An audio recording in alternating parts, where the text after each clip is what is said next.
A wife discovered her husband was being sold away in 4 days, and she had no power to stop it. In the suffocating world of Briar Run Plantation, Ruth and Samuel's love was all they had, but it wasn't theirs to keep.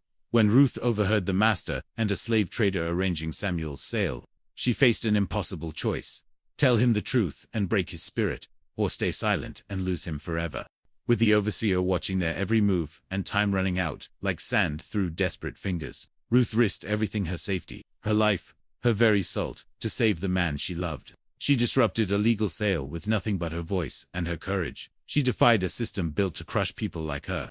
But when the wagon door closed and Samuel was taken away, it seemed all hope was lost. How far would one woman go to rewrite a fate written in chains? And could love truly triumph when the entire world stood against it? The first threads of dawn pulled across the sky like pale silk, still gray at the edges, but brightening where the horizon touched the distant hills. Ruth woke to the familiar sounds of Briar Run stirring to life, the crackle of cooking fires being stoked, the soft murmur of voices exchanging morning greeting, the distant clatter of metal from the stables where horses stamped and nickered. The air smelled of pine smoke and damp earth. She lay still for a moment, feeling the warmth of Samuel beside her. His breathing was slow and even, his chest rising and falling beneath the thin blanket they shared. She studied his face, in the dimness the strong line of his jaw, the curve of his mouth, the small scar above his eyebrow from a childhood accident he'd once told her about. Every detail felt precious in these quiet minutes, before the day claimed them both. Samuel stirred, his eyes opening slowly. When he saw her watching him, a smile touched his lips. "Morning already," he whispered. "Soon enough," Ruth said softly.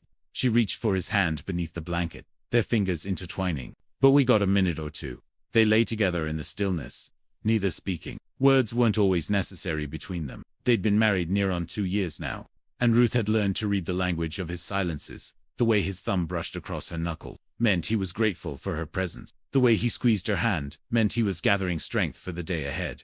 Outside, a rooster crowed. The call was answered by another farther down the row of cabins.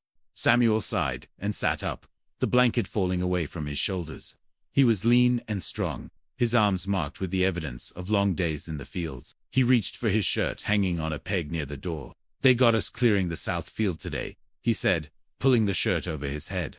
"Reckon it'll be near on sunset before we finish." Ruth rose and moved to the small table, where she'd set out a crust of bread and a tin cup of water the night before. She handed Samuel the bread.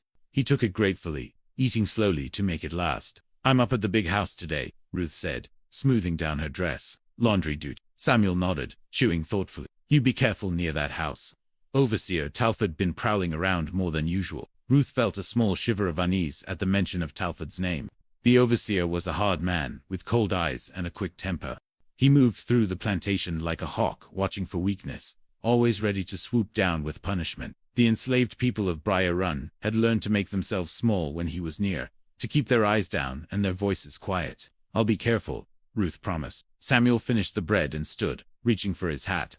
Before he stepped toward the door, he turned back to her. His hand cupped her cheek, gentle and warm. "You're my heart, Ruth," he said quietly. "Don't ever forget that." She leaned into his touch, closing her eyes. "And you're mine, Samuel, always." He kissed her forehead, lingering for just a moment, then stepped out into the breaking dawn. Ruth watched him go, his tall frame disappearing into the pale light. Other men were emerging from cabins now, moving toward the fields in small groups. Women were lighting fires and tending to children. The plantation was waking fully, the day beginning whether they willed it or not. Ruth gathered her basket and the bundle of linens she'd need for the big house. She stepped outside and breathed in the morning, air cool and fresh before the heat would settle in. The sky had shifted from gray to soft blue, streaked with pink and gold along the eastern edge. As she walked toward the manor house, she passed familiar faces. Old Esther was hanging a pot over her cooking fire, her weathered hands steady and sure. Young Thomas ran past, chasing a hoop made of bent willow, his laughter bright and brief before his mama called him back. Sarah, heavy with child, moved slowly toward the well with a bucket. Ruth offered her a smile, and Sarah returned it with tired eyes. The big house loomed ahead, white-painted and imposing with tall columns and wide windows. It sat on a rise, looking down over the rest of Briar Run like a watchful sentinel. Ruth had worked in that house many times, scrubbing floors and washing linens and serving meals. She knew its rooms and hallways, its hidden corners and creaking stairs, but she never felt at ease there. The house held the power that ruled their lives. Master Horace Briar, his wife, and the cold-eyed Talford, who carried out their commands. Ruth made her way around to the back of the house where the laundry yard was located. Already, the copper tubs were set out, waiting to be filled. She set down her basket and began hauling water from the pump, her arms straining with the weight of the buckets. The water was cold and clear, splashing into the tubs with a musical sound. By mid-morning, Ruth had a rhythm going, scrubbing, rinsing, wringing, hanging. The linens flapped in the breeze like white flags of surrender. The sun climbed higher, warming her back as she worked. Sweat beaded on her forehead, but she kept moving. Idle hands drew attention, and attention from the wrong person could mean trouble. She was hanging a bedsheet when she noticed the window of Master Briar's study was open. The heat had come early this spring, and the house was trying to catch any breeze. Ruth glanced at the window, then returned to her work. She had no business noticing such things, but as the morning wore on and she moved closer to the house to collect more linens from the hallway, she found herself near that open window. She could hear voices inside, low and serious. Ruth knew she should move away quickly. Eavesdropping was dangerous, punishable, but something in the tone of the voices made her pause. "The price is fair," a man's voice said. "Not Master Briar, but someone else, a stranger." "Fair enough, I suppose," Master Briar replied, "though I hate to lose him. He's a good worker. That's Samuel. Strong and steady." Ruth's heart stuttered.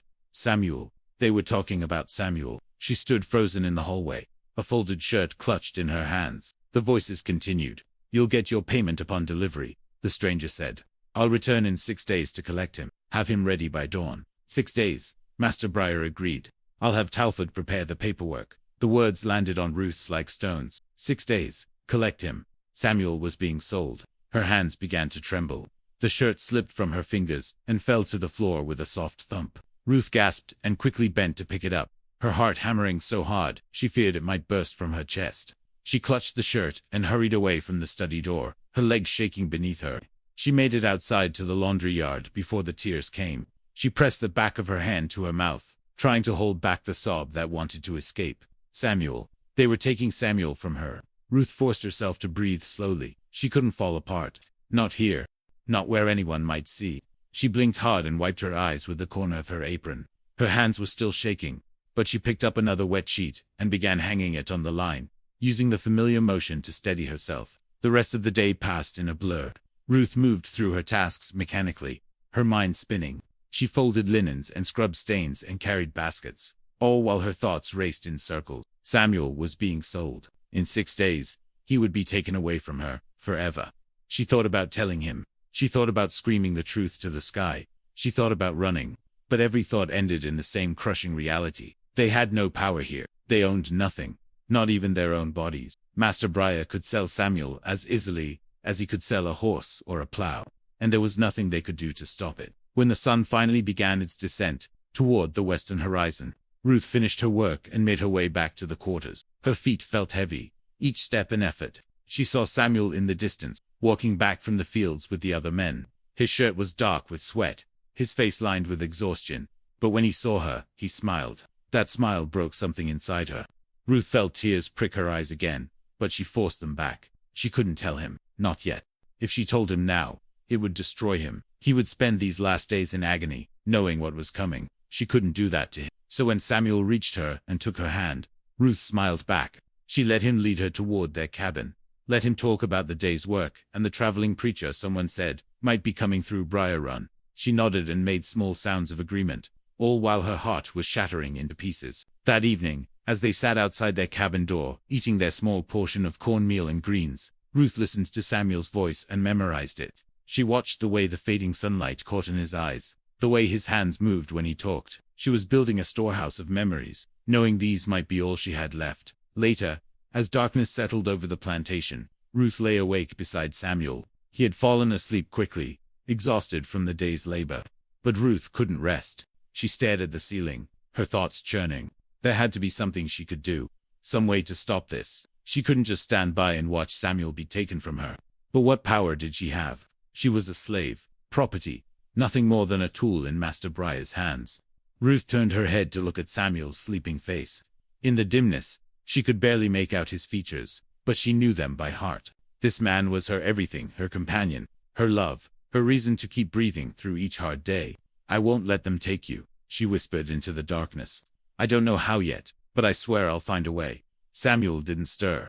His breathing remained slow and even, but Ruth felt something shift inside her chest, a small spark of determination kindling to life. She was afraid. Yes, terrified. Even, but beneath that, fear was something stronger. And love, she had learned, could make a person braver than they ever thought possible. Ruth closed her eyes and made a silent promise to herself and to Samuel. She would find a way. She had 6 days.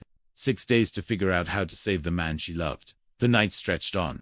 Outside, crickets sang their endless song. A dog barked once in the distance. The quarters settled into uneasy sleep. And Ruth lay awake, her mind working, her heart refusing to surrender to despair. When the first pale light of dawn began to creep through the cracks in the cabin walls, Ruth slipped out of bed.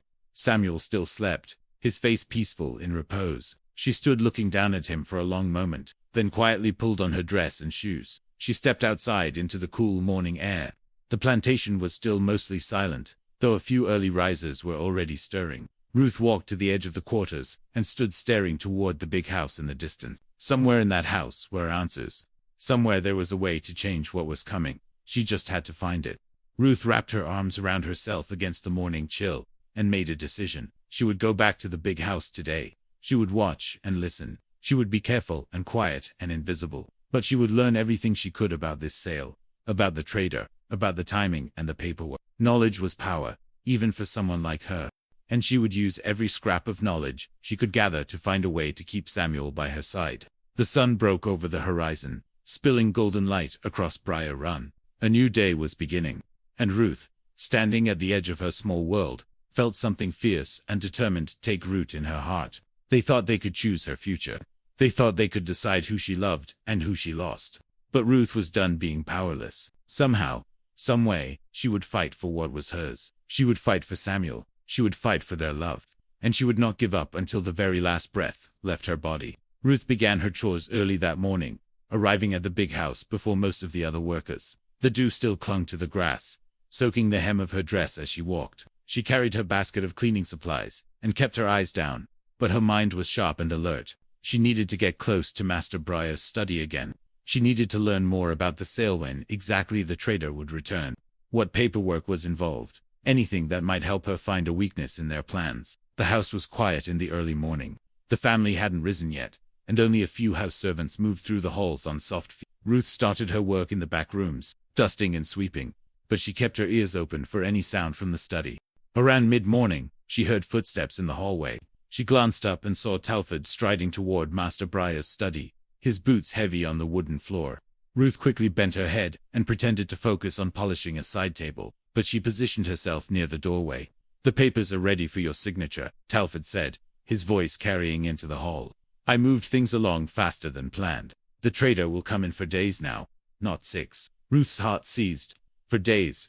They had shortened the time. Samuel would be taken even sooner than she'd thought. For days. Master Briar's voice sounded surprised. "That's quite sudden. Better to move quickly with these things," Talford replied. "Gives them less time to cause trouble. That Samuel's been too quiet lately, too thoughtful. Men like that are dangerous when they have time to think." Ruth's hands clenched around the polishing cloth. So this was Talford's doing. He saw Samuel's quiet dignity as a threat, his gentle leadership among the other enslaved men as something to be feared. Talford wanted Samuel gone, and he'd pushed to make it happen faster. The study door closed, and Ruth could hear no more. She forced herself to keep working, to maintain the appearance of a servant, focused only on her tasks. But inside, her mind was racing. For days, she had even less time than she'd thought. That evening, Ruth returned to the quarters with her thoughts in turmoil. Samuel was waiting for her outside their cabin, sitting on the step they'd worn smooth over 2 years of evenings spent together. He stood when he saw her approaching, concern written on his face. "You all right?" he asked, studying her. "You look troubled." Ruth tried to smile, but she could feel it waver on her lips. "Just tired is all. Long day." Samuel pulled her close, wrapping his arms around her. She rested her head against his chest and listened to his heart beat steady and strong. How many more times would she hear that sound? How many more evenings would they have together? "I heard something today," Samuel said quietly, "about a traveling preacher coming through. Folks say he might arrive tomorrow or the next day. Master Briar sometimes allows preachers to speak to us, long as they keep to scripture and don't talk about freedom." Ruth felt a small flicker of something, hope, maybe, or desperation. A traveling preacher might be someone from outside Briar Run, Someone who knew about the world beyond this plantation. Someone who might help. I'd like to hear him speak, Ruth said carefully. If he comes. They ate their evening meal, in near silence. Ruth couldn't bring herself to talk much, afraid her voice would break and the truth would come spilling out. Samuel glanced at her several times, questions in his eyes, but he didn't press. He'd always given her space when she needed it, trusting that she'd share what troubled her when she was ready. That night, Ruth lay awake again, while Samuel slept beside her. She listened to the sounds of the quarters settling down, children being hushed to sleep, quiet conversations fading, the creak of rope beds as people found rest after another hard day. Ruth stared into the darkness and tried to think of a plan, but every idea felt impossible. They couldn't run, they had nowhere to go, no knowledge of safe routes or hiding places. They couldn't buy Samuel's freedom, they had no money, no way to earn it. They couldn't appeal to Master Briar's mercy, he'd already made his decision, and men like him didn't change their minds based on the pleas of slaves. A tear slid down Ruth's cheek. She wiped it away quickly, angry at herself for crying.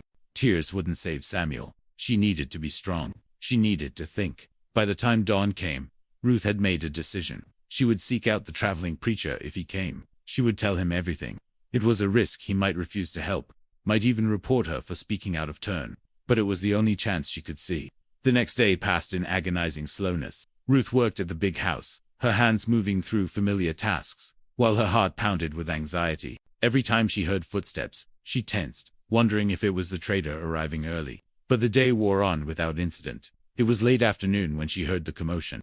Voices calling out, people moving toward the main road. Ruth set down the basket she'd been carrying and moved to where she could see. A wagon was approaching Briar Run, pulled by a single, tired-looking horse. A man sat at the reins, dressed in plain dark clothes. As he drew closer, Ruth could see a wooden cross hanging from a leather cord around his neck. The preacher had arrived. Master Briar came out onto the front porch, Talford beside him. They watched as the wagon rolled to a stop. The preacher climbed down with a nod of greeting. "Good evening," he called out, his voice warm and resonant. "I'm Reverend Josiah. I've been traveling through the county, offering the word of God to all who wish to hear it. Might I have permission to speak to your people?" Master Briar considered for a moment, then nodded. "You may speak to them after supper. Keep your message to Scripture and salvation. No talk of earthly freedom or uprising." "Understood." "Understood," Reverend Josiah agreed. "I come only to offer spiritual comfort." That evening, the enslaved people of Briar Run gathered in an open area near the quarters. It wasn't often they were allowed to assemble like this, and there was a tentative excitement in the air. Children sat in the grass, and the adults stood or sat on whatever they could find. Talford watched from a distance, his arms crossed, his face hard. Reverend Josiah stood before them, with his hands clasped. He was younger than Ruth had expected, perhaps 40 years old, with kind eyes and a weathered face that spoke of long travel and hard living. He began to speak of dignity and inner strength. He talked about how the soul was free even when the body was bound, how love and faith could sustain a person through the darkest trials. His words were carefully chosen, never crossing the line that would anger Master Briar. But there was something beneath them, a current of understanding, of shared sorrow for their situation. Samuel sat beside Ruth, listening intently. She could see the words moving him, bringing moisture to his eyes. He reached for her hand and held it tight. When the preaching ended, people began to drift back to their cabins. Reverend Josiah moved among them, offering quiet words of blessing and comfort. Ruth watched him carefully, waiting for her moment. It came as he was loading his satchel back into his wagon. Most people had returned to their quarters, and Telford had walked back toward the big house. Ruth approached quickly, her heart in her throat. "Reverend," she said softly. He turned, his expression open and welcoming. "Yes, sister." Ruth glanced around to make sure no one was watching, then stepped closer. "I need help," she whispered. "My husband there selling him. In 4 days. I don't know what to do." Reverend Josiah's face grew serious. He studied her for a long moment, and Ruth saw something shift in his ease of recognition, a decision being made. "Walk with me a moment," he said quietly, "toward those trees yonder. Make it look casual." Ruth nodded and fell into step beside him. They moved slowly, as if simply enjoying the evening air. When they reached the edge of the tree line, out of sight from the big house, the Reverend stopped. "I know of a route," he said, his voice barely above a whisper. "A path to freedom, run by people who help folks escape north. It's dangerous. Many don't make it, but it's a chance." Ruth felt her pulse quicken. "Can you help him? Can you help Samuel?" "I can arrange for someone to meet him," Reverend Josiah said. "But it must be done quickly and quietly. And understand this. Right now, I can only secure passage for one person. The network is cautious. They won't take risks for people they don't know without proper arrangement. Ruth's hope crumbled slightly. One person, Samuel, could escape, but she would be left behind. Still, she nodded. Better Samuel free than both of them enslaved and separated forever. I'll do whatever's needed, she said. The Reverend reached into his satchel and pulled out a small piece of paper. He pressed it into her hand. Burn this after you read it. It tells when and where. You'll need to get your husband to that place. After that, he'll be guided north. How will I know it's safe? You won't, the Reverend said honestly. This is about faith, sister. Faith that God will make a way. Ruth clutched the paper, feeling its weight like it was made of gold. Thank you, she breathed. Don't thank me yet, he said. The hard part is still ahead. Be careful. Be wise. And may the Lord protect you both. He turned and walked back toward his wagon. Ruth stood among the trees, unfolding the paper with trembling hands. In the fading light, she read the directions: a meeting point by the river. 2 nights from now, after midnight, there would be a signal, 3 owl calls, and Samuel should respond with 2. Ruth memorized every word, then crumpled the paper and tucked it into her dress. She would burn it when she got back to the cabin, just as the Reverend had instructed. As she walked back toward the quarters, Ruth felt the weight of what she'd just done settle over her. She'd taken the first real step toward resistance. She'd reached out for help, and help had answered.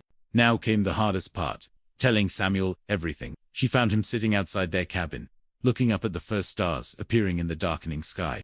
When he saw her, he patted the step beside him. Ruth sat down, and for a long moment, neither of them spoke. Samuel, she finally said, her voice shaking. I need to tell you something, and you need to listen without interrupting until I'm done. He turned to her, concern filling his face. Ruth, what is it? So she told him everything. The conversation she'd overheard, the sale that was coming in just for days, Talford's role in speeding it up, and the escape plan the Reverend had offered. The words tumbled out of her in a rush, and by the time she finished, tears were streaming down her face. Samuel sat frozen beside her. His hands had clenched into fists, and his jaw was tight. When he finally spoke, his voice was rough with emotion. They're selling me. Yes, Ruth whispered. And you've known for days and didn't tell me. I couldn't, Ruth said, turning to face him. Samuel, I couldn't bear to break your heart any sooner than I had to. I was trying to find a way to stop it. Samuel stood abruptly and walked a few steps away, his hand pressed to his forehead. Ruth watched him, her heart breaking all over again. She could see the shock and fear and anger warring in his body, the tension in his shoulders, the trembling in his hands. I can't leave without you, he said finally, turning back to her. Ruth, I can't. You have to, she said, standing to face him. If you stay, they'll take you anyway. You'll be sold and sent away, and I'll never know where you went or if you're even alive. This way, at least you have a chance at freedom. And leave you here, leave you to face whatever comes alone. I'll find a way to follow, Ruth said, though she had no idea how. The Reverend said, once you're safe, he'll work on getting me out too. But right now, we only have one chance, and it's for you. Samuel pulled her into his arms, holding her so tight she could barely breathe. I don't want to lose you, he said against her hair. You're everything to me, Ruth, everything. Then live, she whispered back. Be free, and wait for me. I'll come to you, Samuel. I swear I will. They stood there in the gathering darkness, holding each other, while the weight of their impossible choice pressed down on them. Around them, the plantation settled into night lanterns, being lit in windows, the call of nightbirds, the distant bark of a dog. Finally, Samuel pulled back enough to look into her eyes. 2 nights from now, Ruth nodded. By the river. After midnight, then we have time to prepare, he said. And time to pray that this works. They went inside their cabin, and sat together on their bed. Ruth showed Samuel where the meeting point was, describing the landmarks the Reverend had written down. Samuel listened carefully, committing every detail to memory. What will you tell people when I'm gone? He asked. The truth, at first, Ruth said. That you escaped. They'll come looking for you, but by then, you'll be far away. I'll take whatever punishment comes. No, Samuel said firmly. I won't let you suffer for my freedom. You don't have a choice in that, Ruth said gently. Samuel, whatever happens to me after you leave, it'll be worth it knowing you're free. They talked long into the night, making plans and memorizing details. When exhaustion finally pulled them toward sleep, they lay down together, their bodies intertwined, neither wanting to let go. Ruth closed her eyes, but sleep wouldn't come. Tomorrow was already here, and they had only one more day after that, before Samuel would have to run. One more day together. One more day to gather her courage. She felt Samuel's breathing slow and deepened beside her. Her strong, gentle Samuel. The man who'd courted her with wildflowers, picked from the edge of the fields.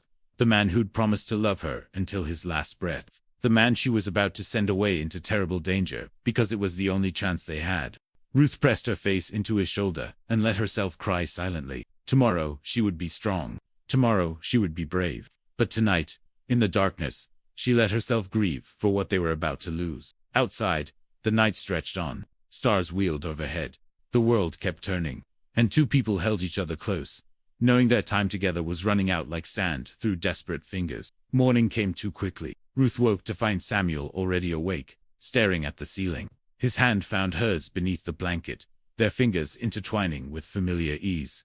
"One more day," he whispered. "One more day," Ruth echoed. They rose and dressed in silence, each movement weighted with unspoken fear. Samuel pulled on his work shirt, and Ruth noticed his hands trembling slightly as he fastened the button. She wanted to tell him everything would be all right, but the words felt hollow before she could speak them. They both knew the terrible risk ahead. Samuel headed to the fields while Ruth made her way to the big house. The morning air felt different, somehow sharper, more precious. Every detail seemed to burn itself into her memory. The way dew caught the early light, the sound of roosters calling back and forth, the smell of wood smoke from breakfast fires. At the big house, Ruth tried to focus on her tasks, but her mind kept wandering to the plan. Tomorrow night, the river 3-hour calls, and Samuel would respond with 2. Then he would disappear into the darkness, with strangers who promised freedom. Would they keep that promise? Or would Samuel be betrayed, captured, or worse? She was scrubbing the front hall floor when she heard boots on the porch. Looking up, she saw Talford speaking with Master Briar near the door. She kept her head down, and her hands moving, but she listened. "The trader sent word," Talford was saying. "He'll arrive tomorrow morning, earlier than expected. Wants to make the exchange and be on his way before noon." Ruth's heart plummeted. Tomorrow morning. That meant Samuel had to escape tonight. There would be no second chance. No room for error. "Fine," Master Briar said. "Have Samuel ready at dawn, and Talford keep a close watch on him today. I don't want any trouble." "Yes, sir. I've had my eye on both him and that wife of his. Something's been different about them these past days." Ruth's blood went cold. Talford had noticed. She forced herself to keep scrubbing, to show no reaction, but inside she was screaming. They were being watched. How could Samuel possibly slip away unseen? The men moved off, and Ruth sat back on her heels, her heart pounding. She had to warn Samuel. They had to move the plan up to tonight, had to be even more careful than they'd thought. But the day crawled by with agonizing slowness, and Ruth had no opportunity to speak to Samuel alone. Every time she caught a glimpse of him in the distance, Telford seemed to materialize nearby, watching. It was as if the overseer could sense something was wrong, could smell their desperation in the air. When the workday finally ended, and people returned to the quarters, Ruth walked toward Samuel with forced casualness. He was washing his face and hands at the water barrel, his shirt dark, with sweat from the hard labor. "Evening," she said quietly, picking up a bucket as if she'd come for water. "Evening," he replied, his eyes meeting hers briefly. In that glance, she saw he understood something had changed. They couldn't speak freely to many ears around, too many eyes watching. But as they walked back toward their cabin, Ruth managed to whisper, "Tonight, the trader comes at dawn." Samuel's jaw tightened, but he nodded, almost imperceptibly. Inside the cabin, they moved through the motions of their evening routine. Ruth set out their small meal, while Samuel changed into a cleaner shirt. They sat at their tiny table, and ate in silence, both too anxious to have much appetite. When darkness fell fully, they lay down on their bed, still dressed.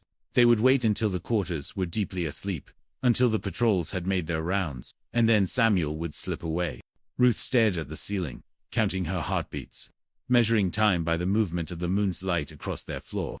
Beside her, Samuel was equally wakeful, his breathing careful and controlled. The hours crawled past. Ruth heard old Esther's snoring from the next cabin, heard a baby crying and then being soothed, heard the night settling into that deep stillness that comes after midnight. Finally, Samuel stirred. He turned to Ruth and pulled her close one last time. "I love you," he breathed against her hair. "Every part of me loves every part of you. Don't ever forget that." "I love you too," Ruth whispered back, her throat tight with tears. Be smart, and wait for me." They kissed a long, desperate kiss that tasted of salt and sorrow, and love so deep it hurt. Then Samuel pulled away and moved to the door. He eased it open slowly, careful not to let the hinges creak. Ruth followed him, watching as he stepped out into the night. The moon was half full, giving just enough light to see by. Samuel looked back at her once, his face shadowed but his eyes catching the moonlight. Then he was gone, moving like a shadow between the cabins, heading toward the tree line. Ruth stood in the doorway, her hand pressed to her mouth to hold back a sob. She watched until she could no longer see him, until he'd melted into the darkness completely. She was about to step back inside, when she saw movement near the big house. Her heart seized. A lantern was moving, swinging with someone's gait, and then she heard Telford's voice cutting through the night. "You there? Stop? No, no, no, no." Ruth saw Samuel's silhouette pause at the edge of the quarters. For one terrible moment, everything hung suspended. Then more lanterns appeared. Voices called out. People were waking, confused and frightened. "Samuel!" Ruth screamed, no longer caring who heard. "Run!" But it was too late. She saw other men moving to block the paths, saw Samuel surrounded by lantern light. He raised his hands slowly, showing he wasn't armed, wasn't fighting. Ruth ran toward him, her feet flying over the ground. Hands grabbed her. She didn't know whose butt she fought against them. "Let me go, Samuel." "Quiet." Telford barked. He strode toward Samuel, his face twisted with anger. "I knew something was wrong. I knew it. Where did you think you were going?"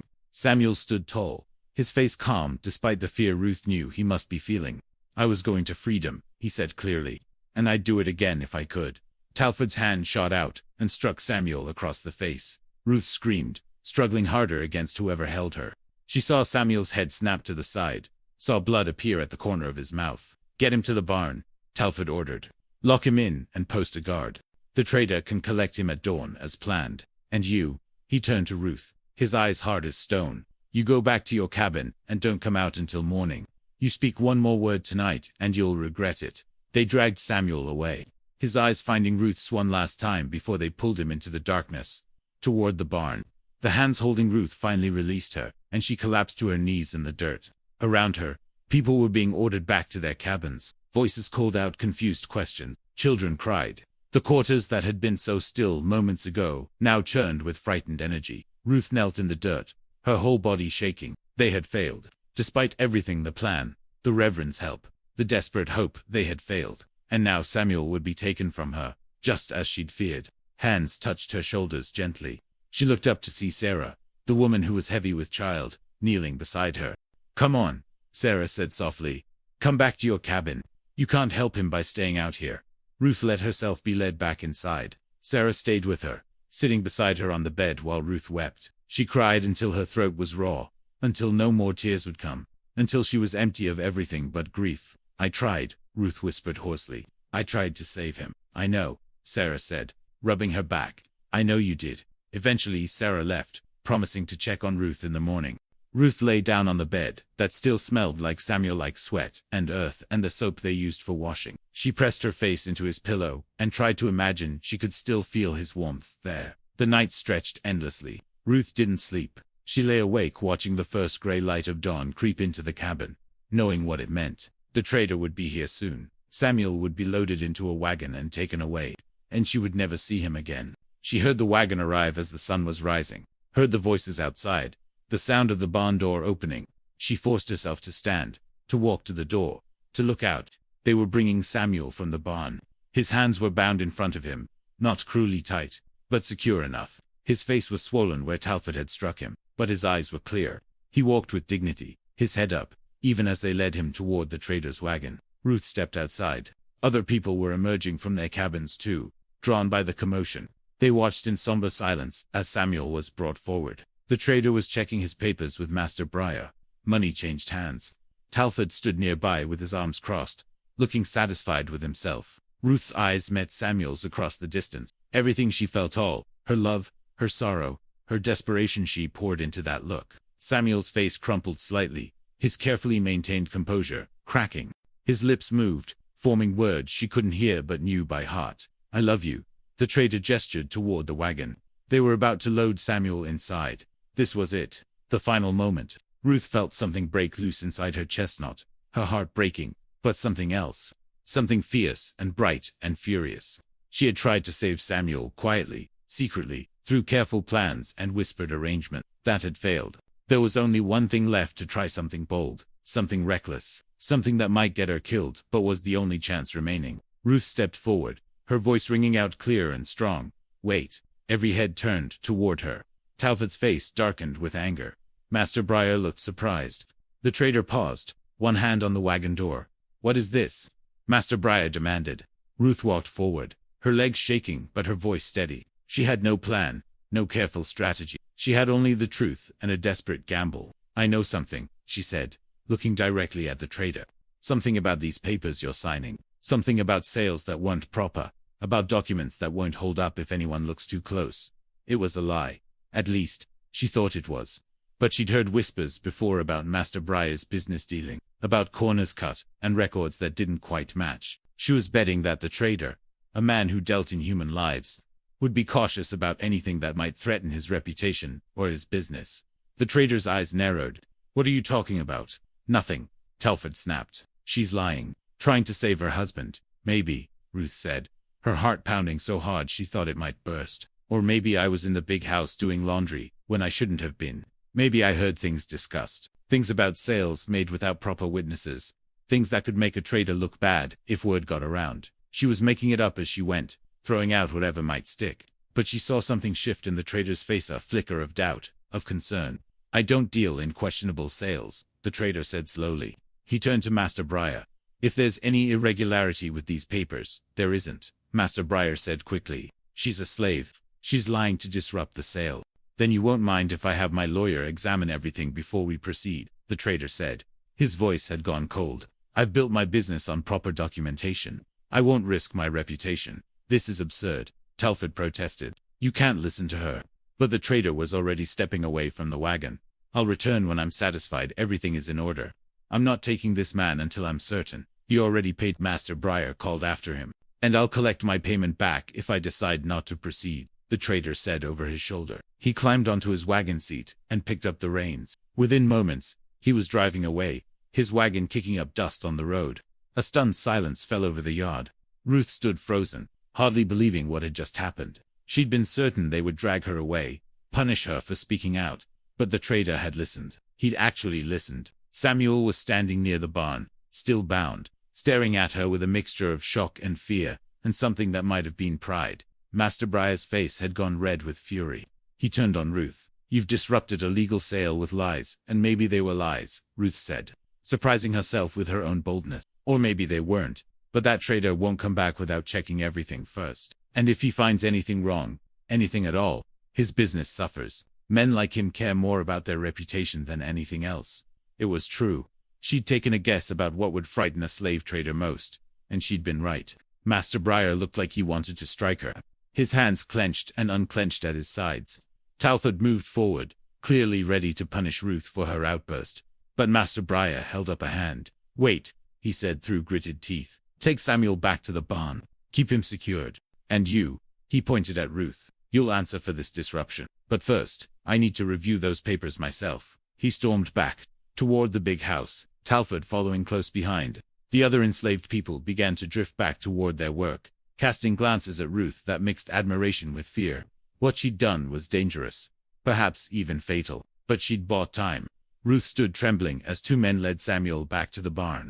As he passed her, he whispered, "What have you done?" "What I had to," Ruth whispered back. The day that followed was the longest of Ruth's life. She was ordered to stay in her cabin, not allowed to work or move freely.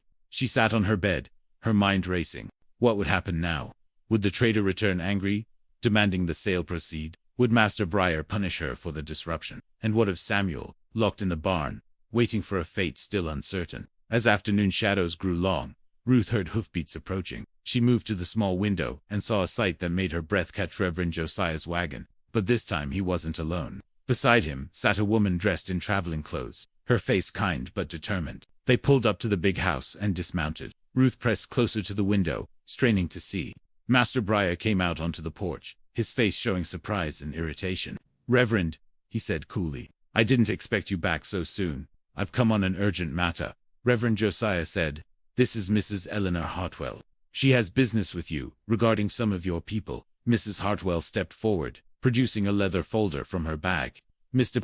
Briar, I represent a legal firm in Richmond. I'm here regarding manumission papers that you signed several months ago.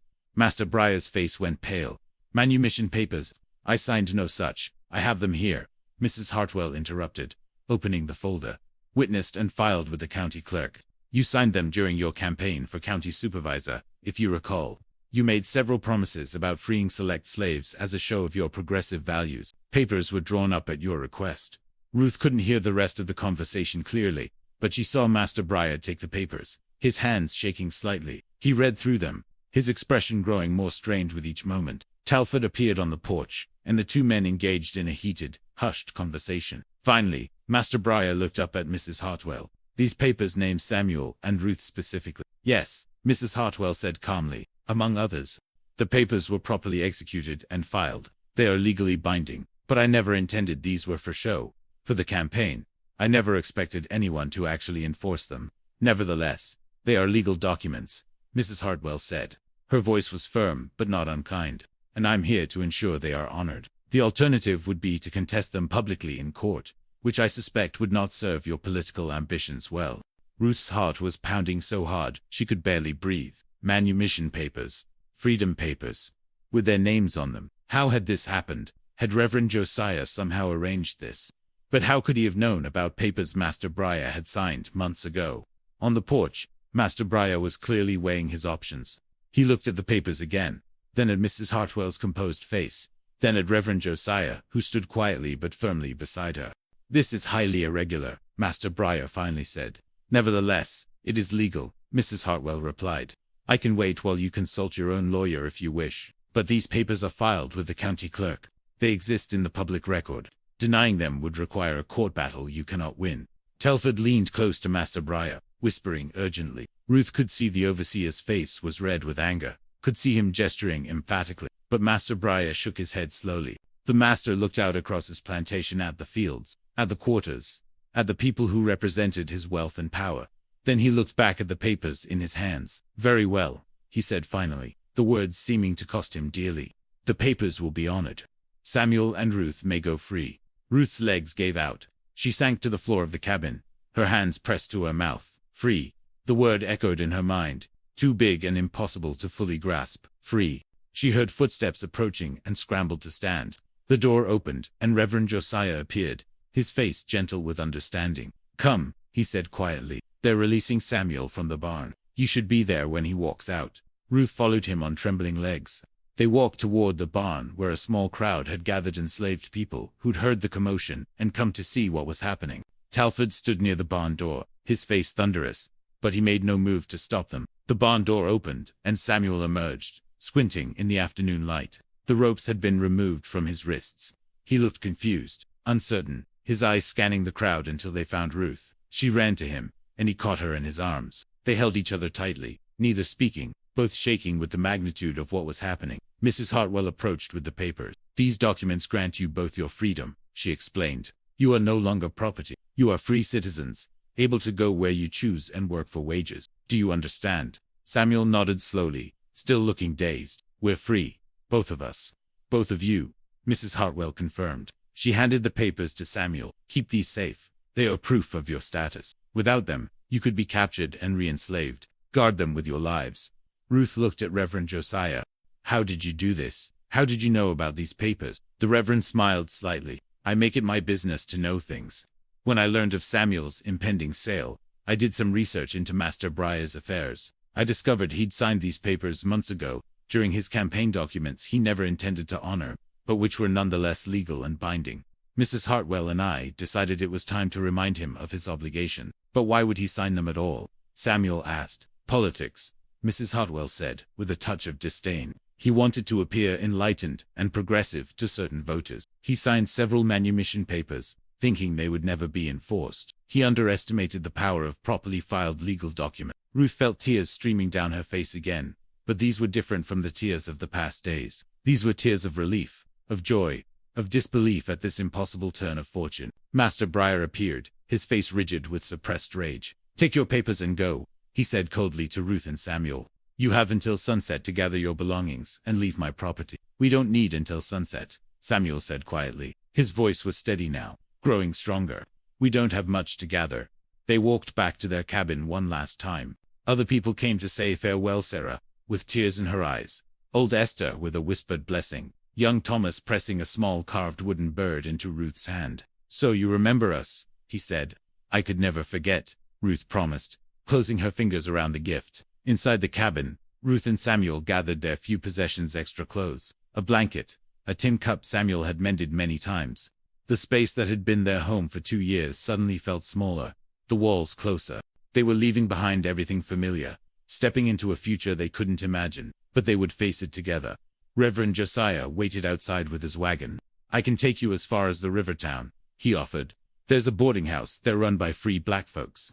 They'll help you find work and a place to stay while you figure out your next steps." Samuel and Ruth climbed into the wagon, their small bundle of belongings beside them. As they settled onto the wooden seat, Ruth looked back at Briar Run one final time. She saw the big house standing white and imposing on its rise. She saw the fields stretching out in neat rows, soon to be worked by people who remained enslaved. She saw the quarters where families still lived in bondage, their futures uncertain and controlled by others. A part of Ruth's heart ached for those left behind: Sarah and her unborn child, old Esther who'd shown her kindness, young Thomas, and all the other children who deserved better than this life. But another part of her understood that she and Samuel escaping was a victory not just for them, but for everyone who remained. It proved that freedom was possible, that the system could be beaten, that love and courage could prevail. Talford stood near the barn, watching them go with hatred burning in his eyes, but he was powerless now. The law, for once, was on their side. Master Briar had retreated into his house, unwilling to watch his property, his power being stripped away. The wagon began to move, wheels creaking on the dirt road. Samuel reached for Ruth's hand, and she gripped it tightly. They passed through the gate that marked the boundary of Briar Run Plantation, and Ruth felt something shift inside her chest, a weight lifting, a chain breaking, a door opening onto a vast and unknown world. The road ahead stretched out before them, dusty and rutted, but leading away from bondage and toward possibility. The afternoon sun was warm on their faces. Birds sang in the trees lining the road. The wagon rolled steadily onward. "Are you scared?" Samuel asked quietly. Ruth considered the question. Yes, she was scared. They had no money, no home waiting for them, no certainty about what the future held. They would face hardship and struggle.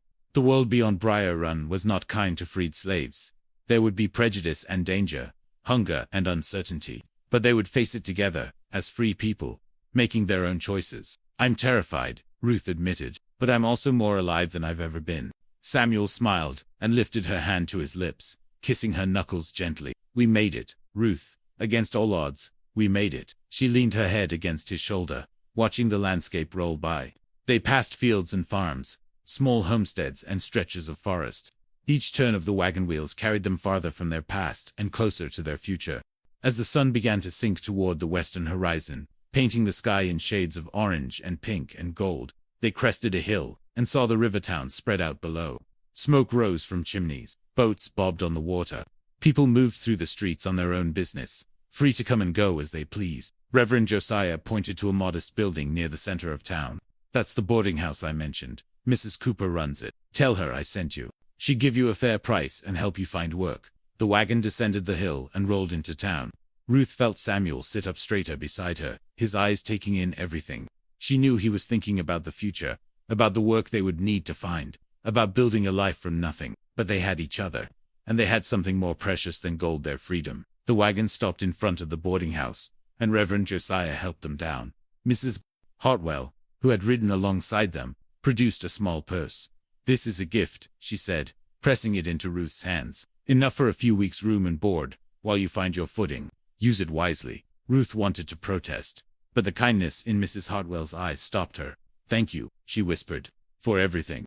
You gave us our lives back." "You gave yourselves your lives back," Mrs. Hartwell corrected gently. "Ruth, when you spoke up yesterday, when you challenged that sale, that took tremendous courage. You set all of this in motion. Never forget that you have power, even when the world tells you otherwise." They said their farewells to the Reverend and Mrs. Hartwell, watching as the wagon rolled away down the street. Then Samuel and Ruth stood together on the boardwalk, their bundle at their feet, looking at the door of the boarding house. "Ready?" Samuel asked. Ruth looked up at him. This man she loved more than life itself. This man she had fought so hard to keep. She saw the future reflected in his eyes, uncertain and challenging. "Yes, but there's two shape." "Ready," she said. They picked up their bundle together and walked through the door into their new life. Inside, Mrs. Cooper welcomed them with warmth and efficiency. She showed them to a small room on the second floor, simple but clean, with a real bed and a window that looked out over the street. It was more than they'd ever had at Briar Run. That night, as Ruth and Samuel lay together in that bed, listening to the unfamiliar sounds of the town outside, Ruth thought about everything that had led them to this moment. The fear and desperation, the impossible choices, the courage that had risen up when she needed it most. Samuel, she whispered into the darkness, yes, back at Briar Run, when they were about to put you in that wagon, I was so scared. I thought I'd lost you forever. Samuel pulled her closer. I was scared too. But you didn't give up. You fought for us when I couldn't fight for myself. We fought together. Ruth corrected. Every step of the way, we fought together. They fell silent, both lost in their own thoughts. Ruth knew the road ahead wouldn't be easy. They would have to work hard, save carefully, build a life from nothing. They would face discrimination and danger. The shadow of slavery would follow them. There were slave catchers who might not care about their papers, authorities who might not believe their claims to freedom, but they would face it all together. And that made all the difference. Ruth Samuel's voice broke the silence again. Yes, thank you, for saving me, for believing we could have this. Ruth smiled in the darkness. You would have done the same for me. In a heartbeat, Samuel agreed. In a heartbeat. Outside, the town settled into night. Stars appeared one by one in the darkening sky. A dog barked in the distance. A baby cried and was soothed. Life continued, ordinary and extraordinary, all at once. And in a small room in a boarding house, two people who had been property just that morning lay wrapped in each other's arms, breathing the air of freedom for the first time in their lives. Ruth closed her eyes and whispered the words that had been building in her heart since they left Briar Run. They tried to choose our future, but we chose it ourselves. Samuel's arms tightened around her. And we'll keep choosing, he promised. Every day, we'll keep choosing. Ruth felt peace settle over her like a warm blanket. Tomorrow would bring new challenges, new fears, new struggles. But tomorrow would also bring new possibilities, new hopes, new joys. Tomorrow, they would wake as free people. Tomorrow, they would begin to build the life they'd dreamed of. Tomorrow, and all the tomorrows after that, belonged to them. Outside the window, the stars wheeled overhead, ancient and constant. The river flowed on toward the sea, carrying away the past and bringing in the future. And in the darkness of that small room, two hearts beat in rhythm, steady and strong and free. Free at last.